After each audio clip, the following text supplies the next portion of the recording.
Yes, people, welcome back to the channel. Welcome back to AFTV. I'm joined with James B. James, how are you? I'm good. Good. It's been a busy day. Tactical Insights out. Don't check it out just now. Check it out later. Yeah, or if you do want to check it out now, then come back to this later. Either way, just watch AFTV. Okay, let's go straight. I'm gonna go straight into just some thoughts, James. Premier League's back, first weekend. Listen, let me ask you to begin with. Yeah. Any surprises? Anything just from all games? Ooh. What stood out to you as a few surprises this weekend? Because it was actually, we enjoyed it as Arsenal fans. After getting the job done on Friday, we could sit back and watch the Premier League. Anything that surprised you? And people watching as well. Liverpool being as flat as they were surprised me. Right. They were really bad. Like I know they kind of grew into it in the last half hour, but people need to appreciate that I'm judging them by the standards they've set over the last few years. We're talking a Champions League 2018 final, 2019 they win it, 2020 they win the Premier League, 2021 okay they get top four, but they had a load of injuries. 2022 that they get to the final of every knockout competition they're in and win the two cups and finish a point behind City. So I'm judging them from a very, very high standard. They win the Community Shield. I thought they looked a lot more ready for the season than Man City. And on the weekend, it was roles reversed. I thought City not at their stellar best, clearly getting used to having lost a few pacey players and having Haaland up top. But they looked much more accomplished, and Liverpool looked really flat. I thought Harvey Elliott did well when he came on. I thought he injected something. You can see that players like him and Carvalho are going to add a little bit of a youthfulness and a flair to that Liverpool side that I think is needed to agree to keep it fresh and keep it, keep the momentum going. But Fulham were really good. That's the other flip side. Fulham were really good. Yep. Mitrovic was such a handful. Let me ask you something as someone who's played the game. Go on. Can Trent do better on that goal? From Mitrovic, as he comes in the header? Yeah. But he didn't look. Because he didn't look, right? Because he didn't look.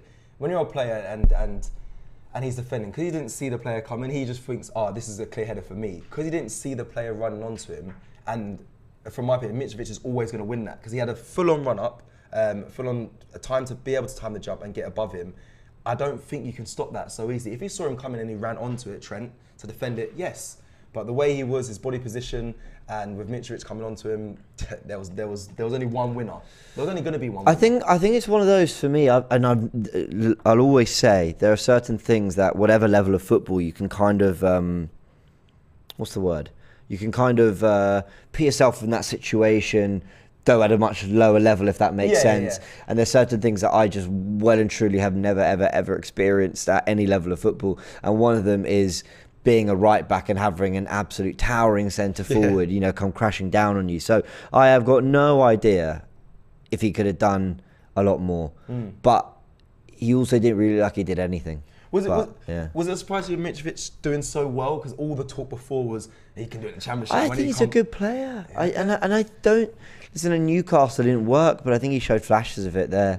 And also, if I remember rightly, I don't think he really got a lot of runs in the Fulham teams when they were in the Premier League. So, I was happy for him. Fulham, I've moved house since, but they were a semi-local club. Yeah. So, I always have a little soft spot for them doing quite well. And so anything else? No, listen, I actually didn't think Man United would lose. And I know it's early. It's very early in the season. Sorry, I have to laugh it's very early in the season. But take any 3-point gap you can. Anything. Because it was fine margins that cost us top four last season. So any little thing. And they enjoyed us not winning our first game against Brentford last season. So sometimes you enjoy these little things. But no, you're right. United, I went on a preview before on another channel. I did say I think Brighton will be the ones to pit Man United, and I thought they will be. I did. You did. I saw your clip. Yeah, you did. They'll be laughing stock of the weekend. But very interesting, that one. And big up Mitrovic just quickly, because Haaland obviously going to get a lot of the paper tabloids and all that for scoring 2 goals and whatnot in the first game. But Mitrovic deserves that praise as well. So what are we saying? Big 6'3" towering number 9s are back, are they? You've got Haaland, Nunez, you've got Scamacca just been signed by West Ham. They've got Antonio as well. When you look across the division, Everton don't look the same without Calvert-Lewin. I actually thought they did okay in that game against Chelsea. Anyway, they lost. Who else? Who else in the division? I'm trying to think. Obviously, you've got Harry Kane. Ivan Toney, I know he's at 6'3", but he's still 6 foot plus and he's strong. Yeah. I don't know. Interesting, yeah, because Pep kind of finessed the system by saying we don't need a striker, and now everyone's looking. He lulled everyone into a false sense of security. Everyone thinks they can play the false nine, and then when we'll take that guy. Yeah. What's that? 86 goals in 89 Bundesliga games. Yeah, we'll have him. Don't need a striker. I must say, Haaland very much impressed me. But listen, let's get to Arsenal. There is a lot of news to discuss today. We'll run through it. Just the headlines quickly. Brooke Norton-Coffey signs a long-term deal. Yerry Pino linked to Arsenal, a right winger we'll get to as well. And then also, Tomiyasu Marquinhos played an under-21s game against Man United under-21s. We'll have a little brief catch-up on that. And I did want to talk about Tavares and Balogun, which we're going to get to as well. Of course, Also away on loan. But before that, obviously, the fallout from Crystal Palace. Really good game on Friday. How was it there in the atmosphere, all that, Listen, check out the player ratings I did on the channel. I did say, I ended it with giving the away fans a 10. The feeling of being back amongst the fans, in the stadium, Arsenal winning, everyone just looking sharp. That there isn't actually any other better feeling. I'm going to be honest, it was incredible. The new Zinchenko song caught me off guard, but I was loving it. Zinchenko, oh, brilliant from the fans. Yeah, that was really nice. It's a good chance. It is, and then seeing William Saliba again be very dominant, and then going on to something I want to discuss with you, James. Ben White, I saw on Twitter. Listen, on the player ratings, I gave Ben White a lot of credit. I believe I gave him a 9. And I saw on Twitter you were defending him as well, because some people were saying he wasn't all that. We have to make this clear, and I have to make this clear.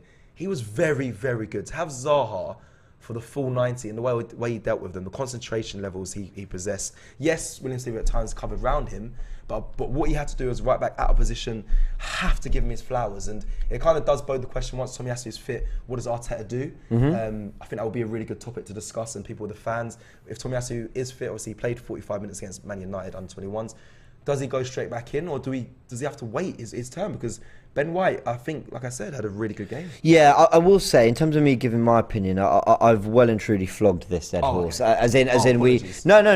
What I mean is, we made a real thing of it on Full Time. Even in the Tactical Insight show that's just come out, we actually dedicated a section. We looked at his numbers, talked about him. We talked about him on the Forever Arsenal podcast as well. But I don't mind going back into it because of the level of just skepticism that is around Ben White and his talent and his abilities. Listen, I understand that. Is he flawless? No, but there are very few defenders that, and I think the reason Ben White gets this treatment is because of what William Saliba was promised to be, and also what he's looking like very early on in his Arsenal career. There's very few defenders that come in the mould of a William Saliba. 6'4", just overpowering. He's quicker than you. He's stronger than you. He's better on the ball. That is so difficult to deal with. And you just saw, and he's also got this demeanour, William Saliba. And I think all of that is kind of yes, I really, really rate Ben White. But I think a lot of it is drawn out of those comparisons. Why do you let him go on loan and then spend 50 million here? Ben White, on his own merit, I think is a very, very good footballer, both as a defender and on the ball. I think he could probably play multiple positions, but I think his best is at centre-back. He's got a battle there, but you know what? Prove yourself as a right-back. But this is great depth. I mean, it's something within this fan base that finds it so difficult to comprehend that we can have actually two top players in a position. And it's like, what? But what about them? Well, okay, what about game week 48? What about when they get an injury and so... I'm glad you mentioned him, because we also do this thing Ben White should defend Zaha the way he's going to defend Southampton's reserve winger, whoever he is. I'm just picking someone out. I mean, no disrespect. My point is, Zaha is one of the best in the world. Yeah. So a good performance, it's going to take something different to get a good performance out of stopping Zaha, and sometimes just limiting him to what he did is cause for merit in itself. Yeah, 100%. And I have to throw my hands up, because the jury's been out for me with Ben White. I'm going to be honest. I've been waiting to see what the hype was about. I still think, the price tag, some people say it's justified. I was still questionable about it. But what I see, and what I've seen, one in pre-season, two in the game against Palace, is a lot better from Ben White. And I'm happy for him. And it's competition. And that's what we want in positions. That's what we're going to need. And talk about right backs. let's just go straight to the Brook Norton Coffee Yeah. talk, because just signed a new long-term deal. I did scour the internet, I must say, to try and find how long that deal was. I didn't get that in the end, but it's a long-term deal. After obviously impressing being on loan at Lincoln, he also won the Euros under 19s in Slovakia as well. So, and if I'm honest, I'll go back to this conversation we had at I don't remember what award show it was. Was it what was the when we the SJA? The Yeah. SJAs, So the Sports Journalism Awards. Yeah. correct. So we met up with, we didn't meet up. We saw Brook Norton Coffee's agent, and he said he's one to watch for the future, and someone he had He did. good on forums. He was really raving about him. Yeah. I'm delighted we got this guy tied down to a new deal. He really impressed on his loan. Did he say it was Lincoln? He was Lincoln is Lincoln. And yeah, what he's done with the England under 19s. Yeah, that's it. Under 19 Euros. And he just looks again. Athlete, physical, powerful. Well, you know what I was just saying about Saliba? He's maybe got a little bit of that at a young age in terms of, I'm not comparing them in terms of quality and potential, though, who knows. It's that he feels like a very complete player at such a young age. You've only got to watch a handful of clips here or a couple of reserve games or hear what people are saying to kind of put two and two together with what you see and the reputation. He looks really talented. And what I would say is, this isn't even a case of, oh, I've seen him, he's definitely going to be our starting right back for 10 years, tie him down. It's a case of the reputation's fantastic. Get him tied down and then wait and see what you're going to get. It's not... A lot of these deals isn't about. It's like Balogun. Last year with Balogun and wanting him tied down so badly, a lot of it was driven by what if, not I know this guy will make it. Very true. I was one of those. But that's a very legitimate thing to go on, because a player like Ryan Brewster went to Ryan Brewster went to Sheffield Wednesday for like 24 million or something. Yeah, he hadn't played a first team game, so it wasn't about him making it for Liverpool. It was about him constantly performing and moving through the gears in the Liverpool academy, getting to a point where actually it didn't work for him, but another club was able to pick him up, and Liverpool benefited massively from that deal. So, yep, they got him tied down. Well done. I think he is going to make it, by the way. I think he will, and I think he's confident in the sense that he knows it's going to be a time that he has to wait to break into the first team, but he's confident in his ability that he will. He did some interviews, and that is what was floating around online as well and on Twitter. But I'm very excited for him. I'm going to be honest, I haven't watched loads of him, but his build, his stature, the word from his agent, and we went through all the academy players. Remember, he was like, who's going to be the next one to break through and be top? And we went through literally the whole academy, missed out Brook Norton Coffee, but he was very confident that he will be someone who will represent the first team in good light. So looking forward to him, and congratulations on him signing a long-term deal. We're going to get some super chats in because I see them flying in. I'm just before we do it, having a little giggle, because whenever I lean slightly this way, I just pop over to your side of the camera. Can we just do a focus in on Cecil's camera just for a sec? Let's get on Cecil's camera, see how this looks. I'm still wet. Your little eyes just there poking out. Just half my face. So silly. Just Monday silliness. Just quickly before we go to the super chats, there's word as well online that he's saying that they're looking to send him out on loan against maybe a championship side. People watching and listening, good idea from Arsenal, because there is competition in that right back position, or do you think, there's loads of games this season, give him a chance. Where are the fan base at, and where are you at? No, I'm a big fan. I really like this. Arsenal, we know that Arsenal have been needing... I think the emphasis on the right-back position comes from what Reece James, Trent Alexander-Arnold, João Cancelo, what they do from those positions. It makes us think, well, if we've got to compete with the best, we need a right-back of that ilk. And the reality is, I know they're at the top 3 clubs in England, although we might pip them, one of them to it. But anyway, now I've got my eyes on Chelsea. Anyway. I haven't heard you back. But optimistic cheers. On my YouTube channel. I did, actually. I said they'd fall out. Anyway, the point is, because they play for 3 of the biggest clubs, we kind of look at them and we think, that's the standard of right back. And actually look around Europe, I'm not sure there are many right backs that compete with that level. They're unbelievable. They're all world class. Yeah. And so there's that pressure on that position. But Arsenal, I think, do it slightly differently. We are slightly more defensively orientated fullbacks in Tierney and Tomiyasu, and you can say White the same when he goes to right back. So you've got plenty of cover there, and you've got Cedric. And I just don't think we need to. I don't think we need to rush it. If we think Norton Cuffy in a year's time is the right guy, can do a little bit of everything, then you can understand, you can justify not wanting to spend the money and getting by with what you've got, because White, Tomiyasu, Cedric, at least for a top 4 fight, have got more than enough. And when Cedric came in for most of last season, the level didn't drop. The problem was when Partey and Tierney got injured. Yeah. That was when we saw a drop in, and we've seen that, especially with Tierney, that's been somewhat addressed with Zinchenko. So, but do you think it's a... Well, I mean, listen, I think a loan, to answer your question, which I didn't really answer, a loan's a good move for him. I think that's the right step. He's done Lincoln, now a championship loan. Yeah. That's a big... It's a big step up. It's a real slog down there. It is, and do you know what? The club giving him a long-term deal shows that they're behind him, shows that they're backing him, so shows they have faith in him. So yeah, I mean, a loan wouldn't be too bad of a thing for him. I just really want to see him. I really want to see him in an Arsenal shirt. I think that's not fair for him. I think a loan would help, and for the club the Championship is a fantastic division. Like it's really difficult. You got some really good sides who play in lots of different ways. It's demanding in terms of a schedule. I think it's one of the best leagues in Europe. I think it is one of the best 6, 7. I mean, I don't know if people would agree with that. Maybe I'm being too... John, maybe I'm going overboard. But the point is, I think there's real quality down there, and a lot of players have benefited from it. So it sounds really condescending when I'm saying down there. I'm just talking, obviously it's the division below, but you get my point. Yeah. And yeah, I think it'd be a great move for him. I think it depends where he goes. Where are Blackpool? Because I know Charlie Patino's there. That might be legal. Let me just see. Why? They are in the Championship. As well. They're in the Championship. So Charlie Patino's there. They've got a win and a defeat on the board, but Charlie Patino's there. I think he got maybe something like 25, 30 minutes in the last game. They love him. But again, a great move for him. Just have a little look.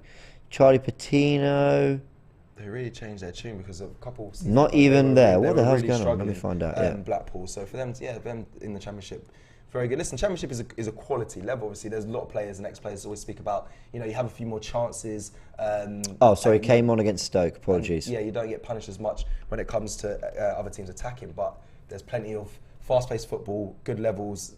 All setups for most Championship clubs are second to none. I mean, I visit a lot of them through my company, and of course, you get the best training there as well. So, Championship, listen, it's not a league to look down upon, definitely not. And you'll get what you need, and it'll be a telling sign for a club looking at a player while they're on loan there. Yeah. Do you want to just take some... Yeah, let's do it. So Abdullah says, Palace was the toughest of our first 5. We should make a statement with 1 or 2 more signings and end the month with 15 out of 15 points for the first time since God knows when. Let's go to United, top of the table. I tell you what, like that super chat. I really do. That would be, that is within our grasp, yet somehow feels like too much to ask from Arsenal. But 15 out of 15 and another signing or 2, and people start going... Yeah, that is the energy, by the way, people. That super chat there is definitely the energy. But I want to ask how people... Because people keep asking me, where Arsenal... I've been out this weekend quite a bit, so you enjoy going out. And everyone keeps asking me, top four, like, come on, it's looking... I'm so bored of this question. I know, I get it everywhere. And do you know what? And I always say to them, I said to you as well, off camera, remember in the office saying, like, I liked when Arsenal were the underdogs. I like that feeling of, yes, it's definitely achievable, but no one's screaming, yeah, you're nailed on to get top 4. I like when Arsenal in a position where people are questioning if Arsenal can get it, and we shine, and there's not much pressure. I want that again. So every time people ask me, I'm like, no, I think we might finish just out of it. Everyone looks at me like, what? But I'm like, I don't want to put my expectations here to then be let down. Yeah. So, and I would love 15 out of 15, and I think after the first game, which I believe Palace was the most difficult game, I agree. 15 out of 15 points would be superb, but I don't want to go all the way to be that far in confidence, because that's where the hope, how it goes, the hope can kill you. So, very, very good super chat, but I enjoyed that one. Yeah, and to kind of build on your point, and I said this on Forever Arsenal, I've changed my tune. I used to be, don't get my hopes up too much and just ease it a little bit on the team. You never know. Listen, I think it gets to a point where you go 300 million spent or whatever it is, lots of players in, a good young core, and plenty of lessons have been learnt over the last 2.5, 3 years. Plenty. This is the year Arsenal need to really go up a level. And if that looks like top 4 for you, so I'm just adjusting this. If that looks like top 4 for you, great. Of course I want to be in the Champions League. If that's a case of, if that means a title race, I mean, then I think you're asking a lot there personally. It depends. For me, a lot of the questions after a game like Palace is, do we look like, can this team finally get top 4? And I'm, It's not that that's not the question. It will be, especially come Christmas and as we get into the second half of the season, when people start to see where they are, what they're competing for. That's what people will talk about.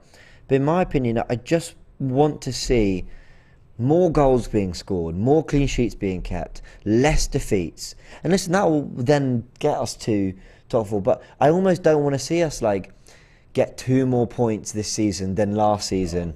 And it scrapes us into the top 4. Like, yes, I'll be happy because we've got Champions League, but I need to see real progression this year. I think it's really time that pressure is there now, and I don't think it's too much. I don't think it is. I think they put it on them. They put it on themselves as well. I think the board, I think the manager, everyone, they've all set expectations, and how everything's moved so well in pre-season and whatnot. They've set targets that I think are very clear. They're putting pressure on themselves, and it's their team. It's all their plan. It's their process. It's very clear now. It's 3 years in the making. This is it. Well, I think Arteta's definitely put that pressure on when he was being interviewed by Sky after the game. I think he basically said something along the lines of still lots to improve on, but we're happy, kind of thing. And listen, he could easily have said, very good performance, first one back, boys are getting fit, we go again next week. But it's felt to me like he wanted to emphasise that there was lessons to be learnt from this and more improvements to make. I don't think he'll have been happy with how much, to use his words, we suffered in that game against Palace. So I hope, it sounds like those standards are there, and hopefully they are. Okay. Yeah. Sean McGee says, starting 11 for Leicester, also scoreline. We could say it to the. Do you want to say it to the end of the show? Well, yeah. Because I don't think it's going to be much different. Well, I wouldn't go much different.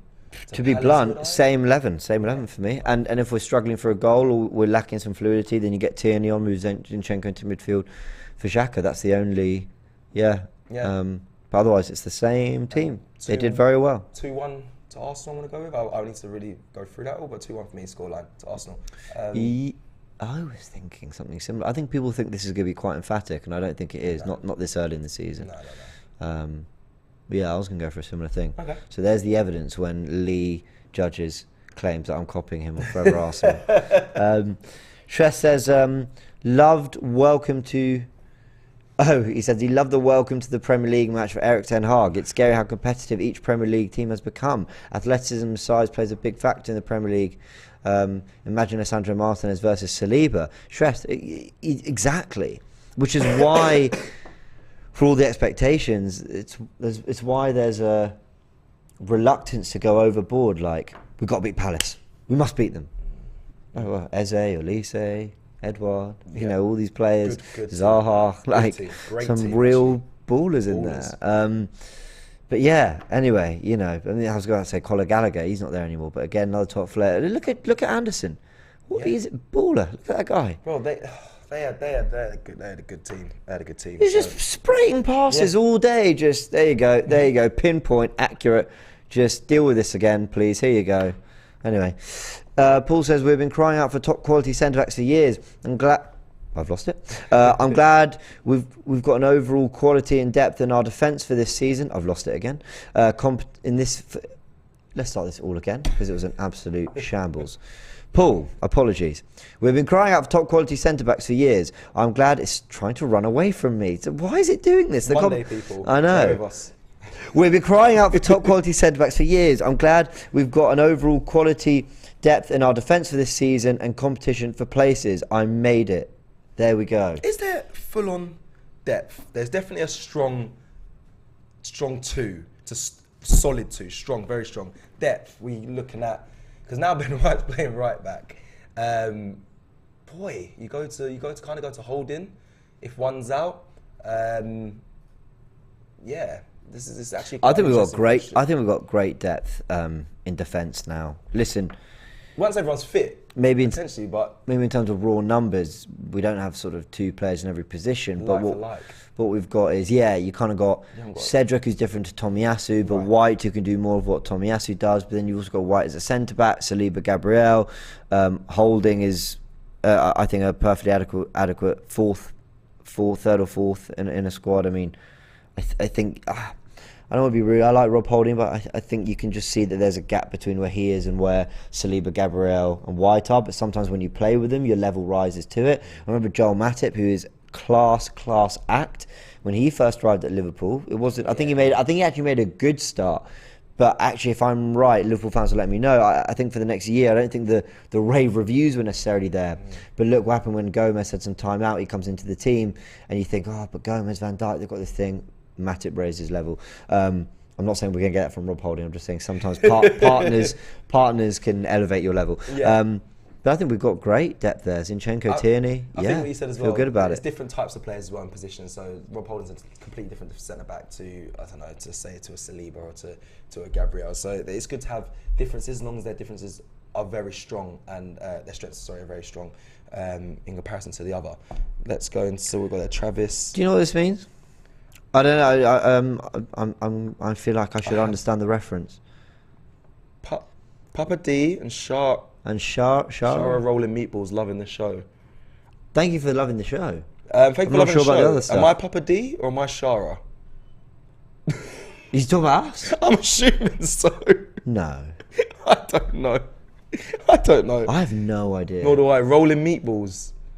Will you let us know? Anyway. So thank you for the super chat. Don Robbie's deaths there. Oh, always. I love it. Which, by the way, is just one of the funniest things to ever come out of Transfer Daily. Did you see AFTV brilliant. extras? Like, yeah, they're the compilation. Unbelievable. Just. But he must love it. He must love it because he must be aware of it because he does them every morning. No, what it is he's waiting for the thing to go to say it's live. Yeah. So he's just waiting, and then once it goes live, it's hi. But is there not a way to? He might. I don't know. Maybe I don't know. If I was in his shoes, surely you'd try to fix that. Whenever you edit out the start, you clip it, and I don't know. But yeah, it's iconic. It's got to stay now. Yeah, he's got a whole YouTube account underneath him. Anyway. Anyway, Don Robbie's death there says, "Did you see how rattled Van Dijk was? Saliba took his aura. We're winning the league. For fuck's sake, stop it." I saw it go around on Twitter, but I didn't actually see his direct. How rattled. I heard that he followed. I heard he followed. Apparently followed him on Instagram. Yeah. Yeah, I don't know. How do people know this?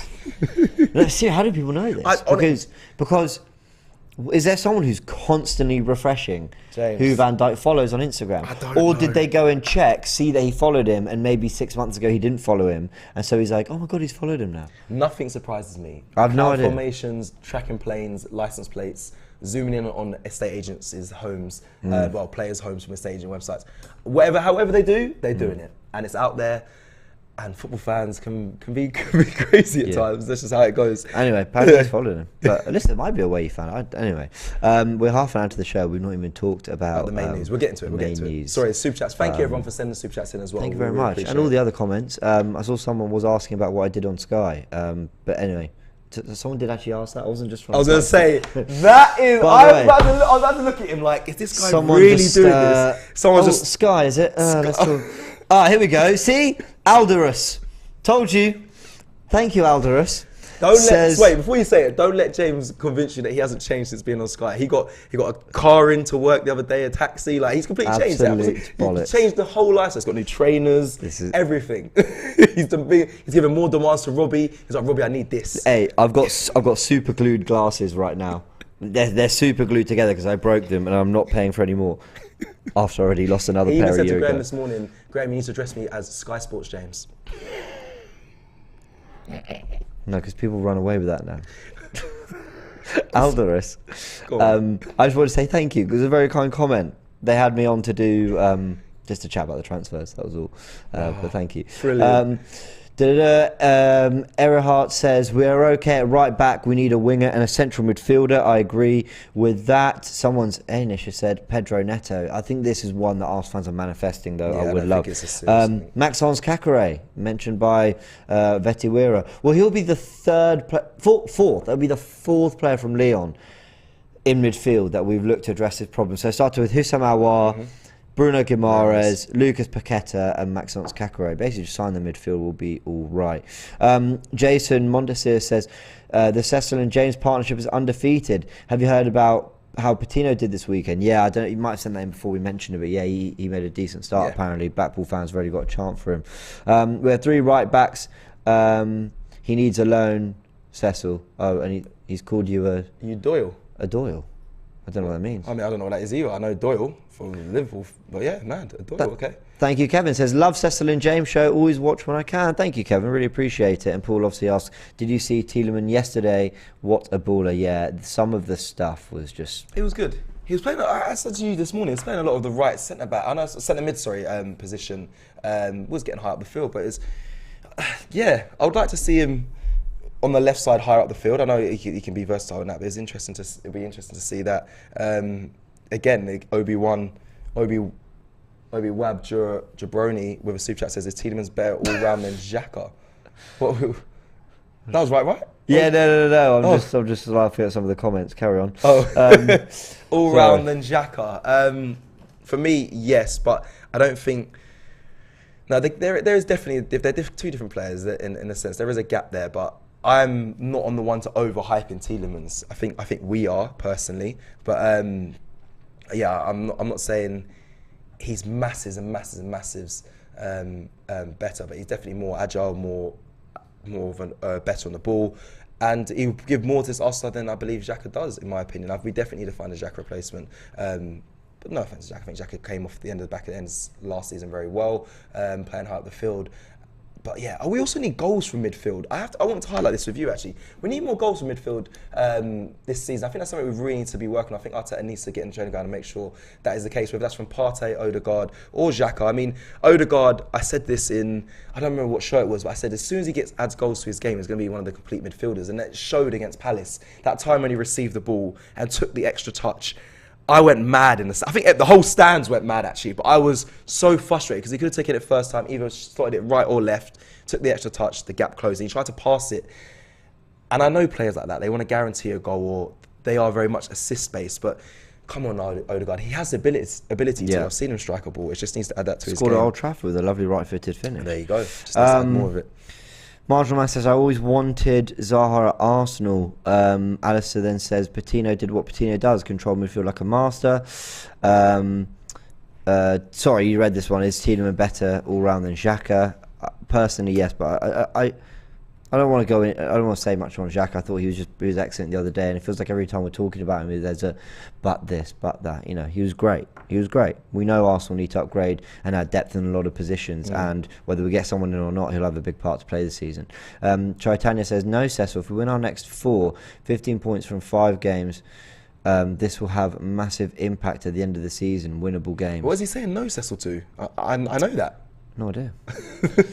Aja says, if we get Neto and Yuri Tielemans title challenge, no, but the team will be in a good place. The squad, I believe, has the potential to one day. We got FC protagonist says Hackers FC. Okay. Jared Durama says James versus Rory. Oh. I don't know. Maybe Rory might have went on Sky and now it's like a... Who? Like Rory Jennings? Yeah. Oh, Chelsea fan. Oh, because I was talking about Chelsea. Yeah, that'd be quite a good little... I watch this stuff all the day. That'd be quite a good little pairing, actually, you two on a show. That'd be good. Well, maybe one day. Very valued opinions, yeah. Oh, people are hilarious, man. Sky Sports James, yeah, told you. I love that. That's your nickname, Sky Sports James. People run away with me. Oh my God. I love you, lot. Swear to God. Anyway, sorry. Right. We should. Yeah, thanks for the super chat, Jared. I mean, yeah, no, one day that would be fun. Because I think he was saying that Arsenal wouldn't make the top 4. Okay. Though he's impressed with them after Palace, and I'm sort of... I think what we agree on is that Tottenham will have a good season, and I think that's pretty painful for everyone to say, if we're honest. But yeah, Paul says we'll take this one, then we'll go through the others after we talk about, the main news, which we're yet to get onto. Paul says, Cecil, we have depth in defence: Zinchenko, Tierney, Saliba, White, Gabriel, Holding, Tomiyasu, Cedric, Norton, Cuffy. Compared to 2019-20. Bellerin, Holding, Jenkins, and Kolasinac, Mustafi, Chambers, Louise, Murray. I did focus on the centre-back pairings. That if one centre-back goes out with the depth there, it comes down to Rob Holding. Obviously, we have Ben White as well, but if all players aren't fit, he'll be playing right back. I was more focusing on the two and keeping the level the same once one's out. How is Siloviki saying, AFTV, get Hermione to use that glasses fixing spell on Sky Sports James? This is why I love them. I love them. This is what it's about.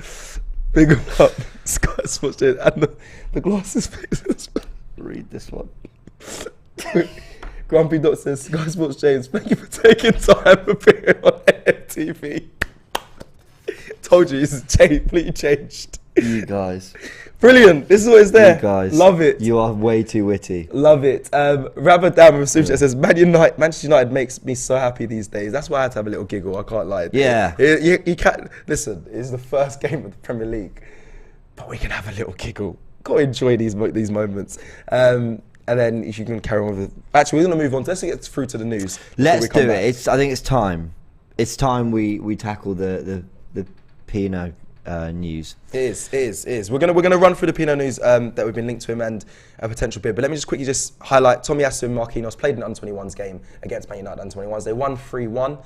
Marquinhos kind of stole the show with a goal and assist. There is highlights online of his performance. It looked superb, especially for a 19-year-old. Very good. And Arteta was also watching, which always bodes well, considering normally that when I was playing, I remember the first team manager used to watch us, especially FA Youth Cup and stuff, and just used to get to me a little bit. Really? My performance, yeah, because you get told before you play, listen, the first team managers here, basically they put pressure on you, but that's what it's about. It's a high pressured game being a professional footballer. So, but he obviously rose to that challenge, like I said, a goal and assist, and Tomiyasu, I believe, had a good 45 minutes. He only played half. But it's good that he's getting minutes and back with the full squad as well, with the first team this week. So things are looking good signs. The goal was very good, and assist. And Marquinhos seems like, he's going to bode well in this Arsenal side. Whether he's going to go on loan or not, it seems like Arteta is probably going to keep him within the fold of the first team and maybe use him. Hopefully he does, until this winger situation is sorted, whether we get someone in or let someone go. Europa's coming. Thursday nights are coming. They are. So They are. Yeah. So that is just basically the update on that game and Tomiyasu and Marquinhos. Now to go into the main news, and then we'll go into some super chats. Yerry Mina, I'm sorry for saying it right, because Yerry Pina, sorry, not Mina. Yeremy Pina. Yeremy Pina. Pino? Yeremy Pino, I believe. Terrible. It is, isn't it? It is. It's Pino. But let's go Pino. Linked to Arsenal, just so everyone knows, he's a 19-year-old right winger. Plays for Villarreal and also the Spain national team. Listen, reportedly, Arsenal put in a bid for 40 million euros. But that offer was rejected because Villarreal wants 60 million euros. This is according to Xavi Marquez at Radio Castellon. So 60 million euros, which for me is a high price. I heard the release clause is at 80 million euros. That works out, funny enough, to be 72 million pounds. Now, you guys can do the comparisons if you want. 70 million pounds, obviously Pepe, 72 million pounds. I don't think Arsenal are going to stretch as far as a release clause, but if they do, I mean, for someone to really come in as a right winger when we have Bukayo Saka is paying that much again, I don't think Arsenal will be as naive to do that. 40 million euros sounds fair. 60 million euros, I think, is quite a lot for the player. I mean, I'm going to be honest, I don't watch him week in, week out, but I've seen some highlight reels. Well, he got minutes against us in the Europa League, I think, when they knocked us out. Dare I say he started or came on, I can't remember. But I actively remember him coming on looking quite a dangerous player, actually. I think he did quite well against Man United. Might have been the game at Old Trafford. Does it surprise you that we've been linked this heavily with a 19-year-old? No, because obviously the blueprint of the young players we've been going with and it working out. No, not surprised by the age of the player, but the price for the player. He's 5'8", quite small. I think he's still got a lot to prove, if I'm honest, at being linked at a price tag of that much for me. I think the point's being missed a little bit on why we want a wide forward, and this is where I do understand the whole what does it mean for Saka and Martinelli and all this.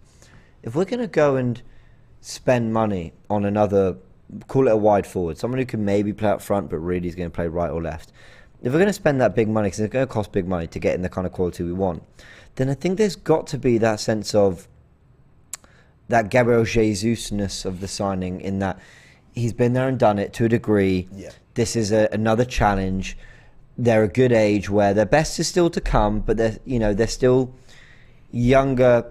They're still younger than their prime, but you're not talking about more teenagers and more pressure on young kids who maybe haven't been in this kind of situation. Yeremy would have played some big games for Villarreal, what with winning the Europa League. I can't remember if he started in that game.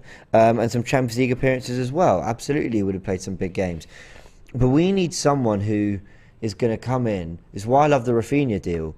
Who isn't going to be phased by these tough away games? Who doesn't feel like they are the future? They're the ones that are carrying Arsenal. That they're just there to go. Here's my quality. Let me show it. Let me ease the pressure on the likes of Saka and Martinelli. Which is why these links sound strange. Now, am I saying I don't want him? That he's not.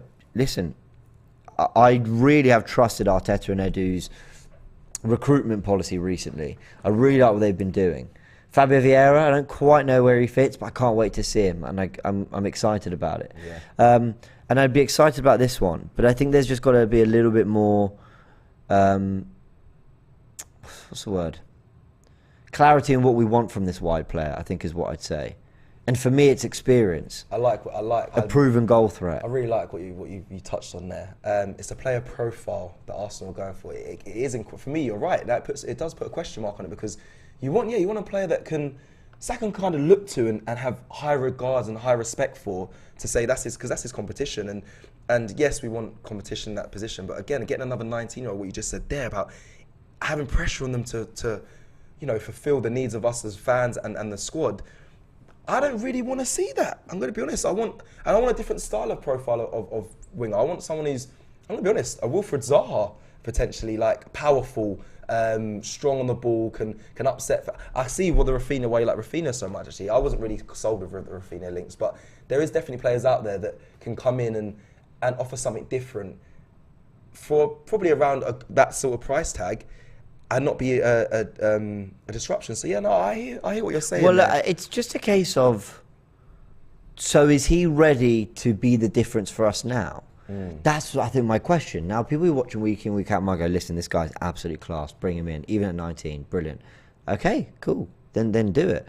But when I'm talking about someone who's gonna, Martinelli and Saka won't mind being rotated with a Rafinha, because they get it. But I think if they're being rotated with a 19-year-old whose potential is fantastic but isn't really the finished article yet, I can't imagine that going down brilliantly, especially when you're talking about new contracts soon and all that. And also, not that they don't have a fantastic attitude, they do. But also, okay, then if they're going to be starting every game and he's back up, then you're not taking the pressure off Saka and Martinelli that I think we should be aspiring to. With Palace, Nketiah made a big difference. So did Tierney when he came on. But wouldn't it have been amazing if we could have pulled off one of Martinelli or Saka who worked their socks off and brought on a winger of equal quality, so that the Palace players who are chasing a goal are also going, looking at, they've just brought him on. Like, are you joking? Like, I've just had to deal with Martinelli all game, and now Moussa Diaby's coming on. I appreciate he's young as well. He's not quite as young, I don't think. Or Rafinha. Do you know what I mean? Like, that's the level of threat I want Arsenal to carry. Could Arsenal be saying, listen, Emil Smith-Rowe and Martinelli, both young, it's competition for competition. It's kind of like for like. Obviously different players, but like for like when it comes to quality of them on the pitch. Could they be going off that model by saying, two young players again? This could be Saka and Pino, or is that not a fair enough argument to say? I just feel like you're not developing one of them right then. I don't know. It doesn't. What side trying to get to the top in the next? So say it's a 5-year plan. I think I read that somewhere. So if this is year 3. Call it that, or year 2.5, whatever. I don't know. This is not me saying I wouldn't want to see a player of that potential coming in. I'm just sceptical. That's all. Yeah. I'm skeptical. I think it's got to be someone more senior, but would welcome with open arms.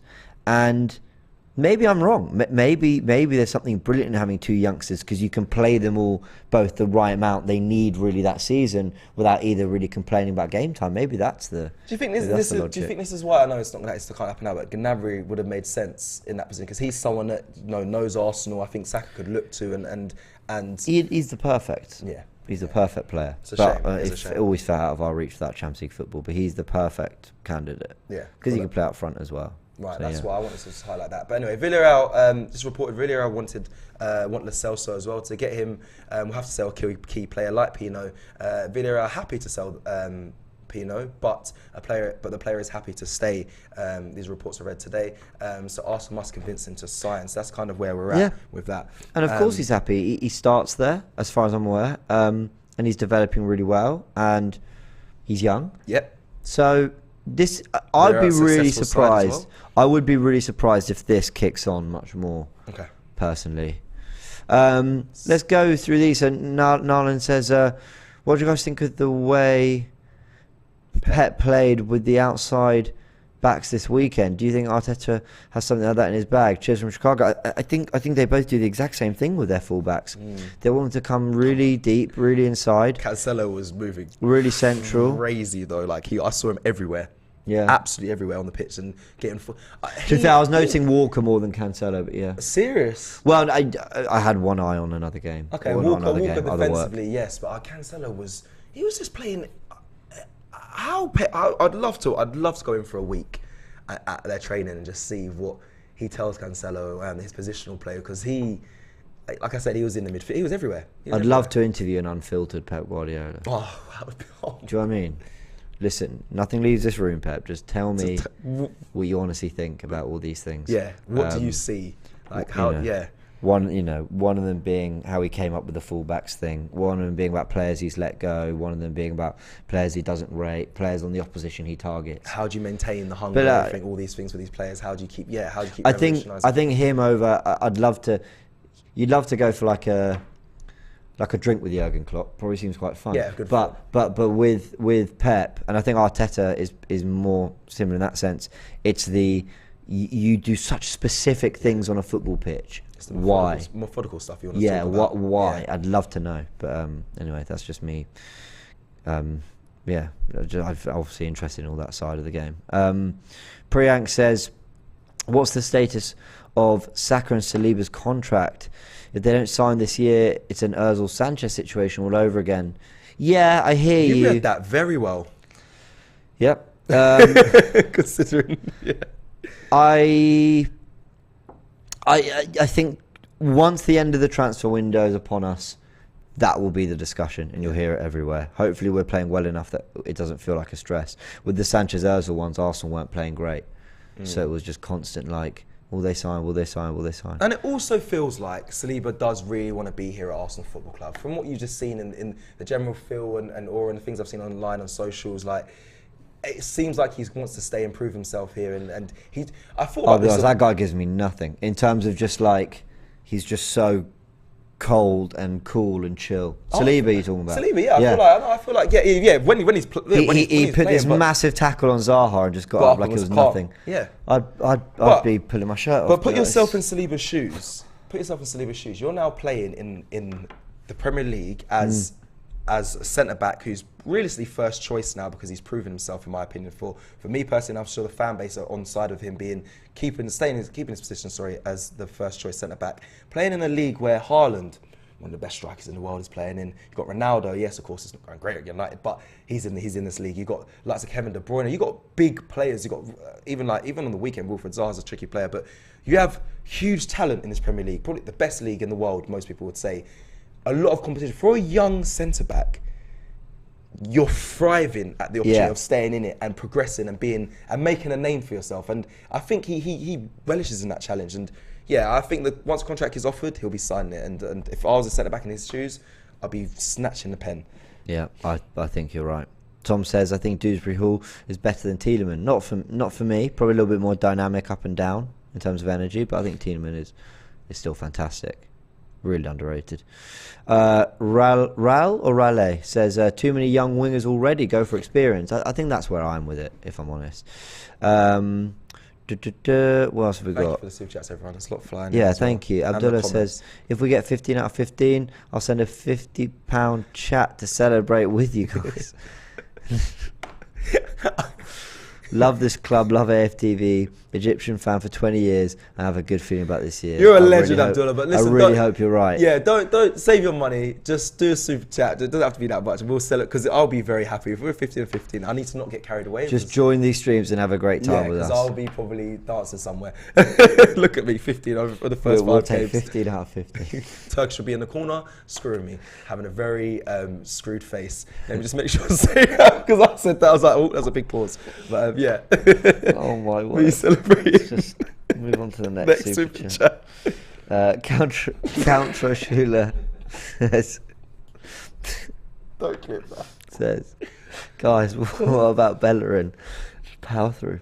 Guys, what about Bellerin? Are we selling him or cancelling his contract? Gone quiet. It has. It's gone quiet. Very quiet. Um, Haven't had any links to Bellerin actually as of yet. Paul says Pino started 31 La Liga games last season, 7 Champions League games. Well, there you go. So he's playing regular football. Shrez says James and Cecil, I'm happy seeing you guys making great stuff. Tell us about the experience going to the US. Was it the best ever? Someday I'll meet you guys outside Arsenal, outside the Emirates. I think he means. Absolutely, would love to meet you. And comment section having some fun. I've killed myself. Anyway, killed myself. Cecil. Anyway, America was insane. Like the fans were something else. Like really something else. Just in terms of the commitment. Like they bleed Arsenal, and they do it from a completely different time zone, from a completely different part of the world, and their love is no less than, you know, whoever I speak to, whether they're local here. Listen, I get criticism sometimes for being from Southwest London and being an Arsenal fan who's from North London. You know, it's like, but they were just absolutely immense. And it was a pleasure talking to them all. Really, you know, we met a lot of people out there. We went to the pubs and everything beforehand, and we celebrated a bit after with them. And I remember the Gooners podcast doing a show at a bar there. The name I've forgotten. I would love to remember it. The bar we were at for the Gooners podcast. It's just slipped my mind. Before we went out with all the Gooners. That was good night. We had a great night. But yeah, that was. It was class. It was absolute class. Truthfully, I don't want to talk about it too much because it's something that will stay with me forever. It's one of the best trips I've ever had, and it needs a whole show to really go through how amazing it was. But yeah, listen, big up all of you guys, and I wish we could meet everyone. It's nice to the community of Arsenal fans is incredible. It will stay with me forever. So big up everyone, and it was sensational. And really just the experience of, for me, through AFTV, the growth from when I started to be in where we had the access we had and whatnot, and the things we took from that tour. Again, will stay with me forever. It was huge. But Shref, one day hopefully we get to meet you, and I do look forward to meeting you as well. You've always been a big support on the channel. We're going to get in the last few super chats, but quickly before we do that, there was a little bit of news we just missed off before we hit the hour mark. I know we are running towards it, and that was the fact that Tavares, just a quick little discussion on Tavares and Balogun. They played against each other. Balogun got a goal. Tavares also got a goal. They kind of ran away with it, ran the show. In the performance, it was 4-1 against Stade de Reims. Marseille beat them 4-1. So just individually on their loan spells, doing well. Big them up every time. Tavares, I keep getting sent the clip of him nutmegging the player. I know that wasn't in that game, but I believe it was the game before. Scored a very good goal. And scored a very good goal. Great run and slotted it in the corner. I don't like the comparisons I don't like when people say, where was this at Arsenal? Like, let him just enjoy his loan spell. He'll grow as a player, hopefully return a better player, and we can get the best out of him. And Balogun as well, getting his goal as well. Very happy. I have a good close friend of Tavares who's actually going out there to live with him now. I spoke with him. He said he's really happy where he's at the moment, in really good headspace. So all good luck to him. Best wishes to him. That's good. Yeah. Saw him at actually the Palace game. Funny enough, he's flying to over this week to stay with him. So but listen, big him up, very well and good. Loan spells are good. It's looking like it started very well, and all the best to him, and look forward from them both returning. Listen, it sometimes gets the pre-season treatment, loan spells, where people don't take them so seriously. You're not doing it in the Premier League, so what, do it at Arsenal. It gets that treatment sometimes, but you only got to look at what William Saliba did on loans, building confidence, getting to a point where you could not deny or ignore the noise that was around that player. And I wish Balogun and Tavares really successful loans, because they're players that could have stayed and maybe got Europa League minutes, but they're going to benefit from this so much more. And listen, they could come back. Balogun can come back. Listen, I'm not trying to put pressure on him, but let's just say he gets 20 goals in the season, right? That's a lot. Let's say he get 15 to 20. Let's say Tavares plays every minute and it's just a constant handful whoever he plays against.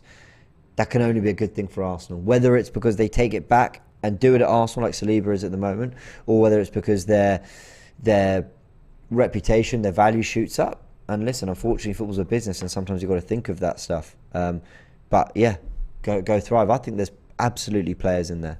I think they'll get some Arsenal time next year. Dave, thank you for the super chat. And also to Dr. Kevin Henry, who hasn't put any text in, but thank you very much.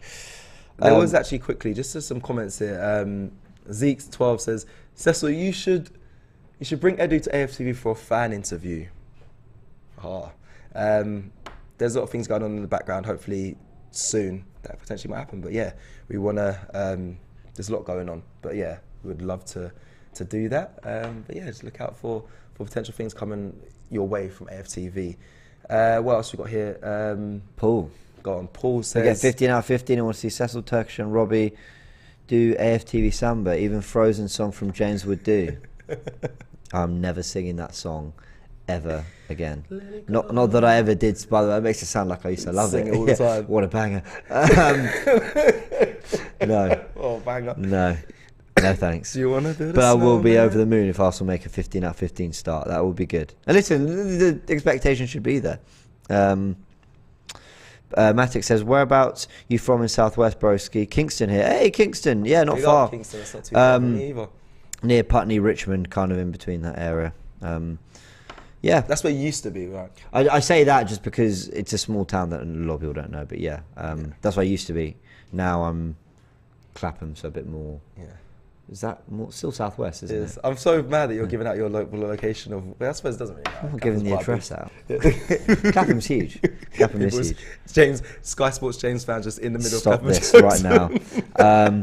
Dr. Kevin Henry says the majority of the bench needs to be competition for places versus backups, so we need to buy accordingly. Top teams almost have a starting 22 virtually, sign players to compete. Well, I agree with everything up to the top teams have starting 22s. That actually, in my opinion anyway, the way I see it, hasn't really been a thing for a long time. Look at Man City's squad. It's actually quite small and has been for the last year or two. What they've got is like 8-9 world-class players, 100%. Maybe more. On the weekend. And they've got 16, 17 players that would probably all start for Arsenal. So that's what it is. They've just got undeniable quality and a lot of it. But it's not 22 11s. I couldn't believe it. They didn't put Bernardo Silva didn't start. And when he came on, I was like, oh my lord, yeah, all the depth they have. I was like, oh yeah, they are going to be a force to reckon with. Saying that, Bernardo Silva is saying, is he wanting to stay? I heard the commentary. Could be off. That'd be interesting. Seriously, you can't make 2 11s out of City's team. Yeah, they got so much quality and they need to be playing. Obviously, Pep's has many years of being able to convince quality players to stay and be in rotation. But I think the more the seasons go on, the more these players are going to want to play. Yeah. Yeah. Well, look, that's everything from everyone. Thank you very much, guys. Well, listen, thanks for joining us. Thank you for joining us. Thank you. Go watch Tactical Insight. Go watch that, actually. It's a very good watch. Big up everyone that has joined us in this live today, and we delivered you all the news. I hope everyone is well and continue to watch. We'll be back again tomorrow at 5 p.m. I don't believe there's anything else I need to send you to, apart from Tactical Insight. Make sure you go check that out. Tactical Insight. With Graham and James. Always a pleasure for them to be back on the screen. No, it was actually so great being back with Graham. It was just to break it down that way. You don't get to do that with pre-season and get into the numbers and see whether they match what you thought and all that. So it was good to be back. Half-hour show there. Yeah, go check it out. Thank you all for watching. Have a great rest of your day. Don't forget to like and subscribe, and we'll see you again very soon. Take care.